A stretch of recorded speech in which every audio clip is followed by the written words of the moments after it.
Bangladesh Myanmar সীমান্ত পরিস্থিতি থমথমে। বন্ধ রয়েছে সেন্ট মার্টিন নৌরুটে যাত্রীবাহী নৌযান চলাচল।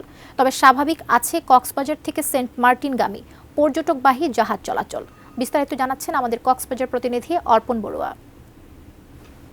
বাংলাদেশ মিয়ানমার সীমান্তের নাফ নদীর মিয়ানমার অংশে আরাকান আর্মি কর্তৃক সেখানে নিষেধাজ্ঞা আরোপের পর সেন্ট মার্টিন নৌরুটে সেন্ট মার্টিন টেকনাফ নৌরুটে টেকনাফ উপজেলা প্রশাসন সব ধরনের নৌযান চলাচল বন্ধ ঘোষণা করেছে গতকাল থেকেই। কিন্তু কক্সবাজার থেকে যে সেন্ট মার্টিন রুটে যে পর্যটকবাহী জাহাজ চলাচল করছে সেগুলো কিন্তু এখন স্বাভাবিক রয়েছে। প্রতিদিনই পর্যটকবাহী জাহাজগুলো সেন্ট মার্টিনে যাচ্ছে।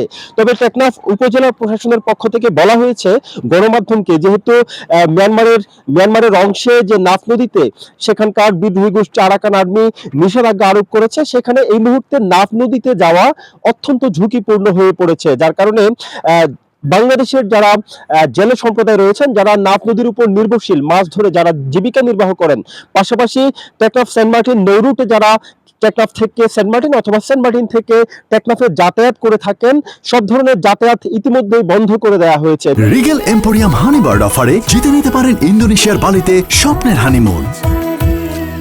তবে কবে নাগাদ এই নিষেধাজ্ঞা প্রত্যাহার করা হবে বা হতে পারে সেই বিষয়টা এখনো পর্যন্ত নিশ্চিত করে বলা যায়নি, অথবা উপজেলা প্রশাসনের পক্ষ থেকে আমাদেরকে জানাতে পারেনি। যেহেতু গত কয়েক মাস ধরেই মিয়ানমারের অভ্যন্তরে সেখানে যুদ্ধ পরিস্থিতি চলছে।